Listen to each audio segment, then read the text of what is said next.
Circus में देखा है, कभी किसी शेर को जंगल में चलते हुए नहीं देखा, शिकार करते हुए नहीं देखा। शेर जब एक पंजा मारता है ना तो सामने वाला ढेर हो जाता है। ये सीन तो फिल्मी, लेकिन सिंघम जैसी ही इमेज है एसपी शिवदीप लांडे की। बतौर एसपी शिवदीप जहां रहे, उन्होंने अपराध और अपराधियों पर नकेल कसने में पूरी ईमानदारी बरती। साल 2011 में राजधानी पटना से जब शिवदीप का तबादला हुआ तो लोग विरोध में सड़कों पर उतर आए।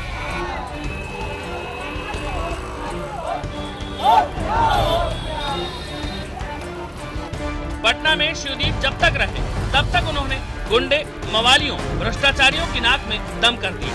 ऐसा कोई दिन नहीं होता जब ईमानदार अधिकारी पुलिस फोर्स के साथ शहर के किसी कोने में रेड न डालता हो। आत्मविश्वास से भरपूर इस पुलिस अधिकारी का इतना खौफ हो गया कि रसूखदार लोगों ने इस अधिकारी के खिलाफ अभियान शुरू कर दिया और तबादला करा दिया। तबादला हुआ अररिया में, लेकिन अपने कर्तव्य के प्रति ईमानदार इस अधिकारी अररिया में भी वही किया। यहाँ भी अपराधियों के खिलाफ नकेल कसी और कुछ ही दिनों में शिवदीप आम आदमी के चहेते बन गए। लेकिन सत्ता में बैठे लोगों को इस ईमानदार पुलिस अफसर की वाहवाही इसीलिए रास नहीं आई क्योंकि रसूखदार लोगों के खिलाफ इस अधिकारी की मुहिम जारी थी। हाल ही में तबादलों की लिस्ट जारी हुई और अररिया के इस तेज तर्रार अधिकारी को राज्यपाल का एडीसी बना दिया गया। ये खबर जैसे ही आई, अररिया में लोग सड़कों पर उतर आए। शिवदीप लांडे अररिया के इतिहास में स्वर्ण अक्षर से लिखाया जाएगा, जिन्होंने अपराध मुक्त कराए, क्राइम कंट्रोल के अलावा आर्थिक अपराध से लेकर के सारे अपराधों पर इन्होंने नकेल कसने का काम किया। ऐसी क्या नौबत आई? शिवदीप लांडे को वापस लो।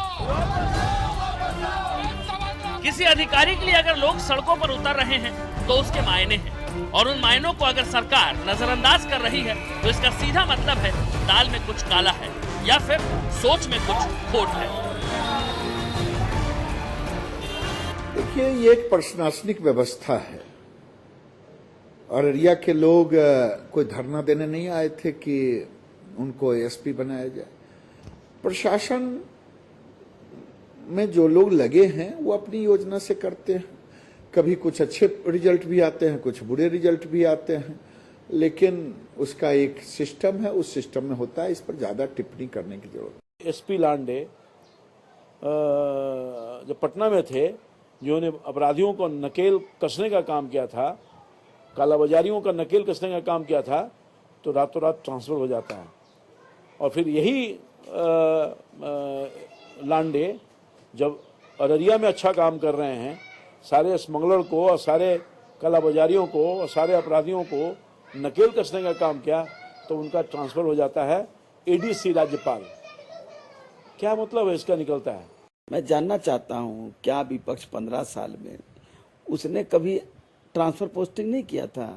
ये तो रूटीन वर्क है, और रूटीन वर्क में होगा। इसको चुनाव से जोड़ना ये हास्यास्पद लगता है। हमको लगता है कि रियल में, अब लगता है कि रियल में वो सरकार कैसे चला रहे थे, भगवान ही सरकार चला रहे होंगे। इस तरह के वक्तव्य दे रहे हैं, इस तरह की सोच है। इससे एहसास होता है कि वो जो एक संवैधानिक प्रक्रिया होती है, एक जो कई चीजों की जो सिस्टम से होता है, वो सारी चीजों को वो हतोत्साहित उसको धरातल पर से उतार करके काम करता है। राज्यपाल का एडीसी होना बड़ी बात है, लेकिन सवाल है उस पद के लिए तेज तर्रार एसपी शिवदीप लांडे का ही चयन क्यों किया गया?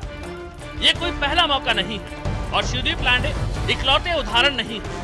सत्ता में बैठे सफेदपोश ऐसे कई उदाहरण पेश कर चुके हैं जिसमें ईमानदारी और कर्तव्य निष्ठा की सजा उन्हें या तो तबादलों के तौर पर भुगतनी पड़ती है या फिर किसी ऐसे पद पर बिठा दिया जाता है जहां उनकी उपयोगिता ना के बराबर हो।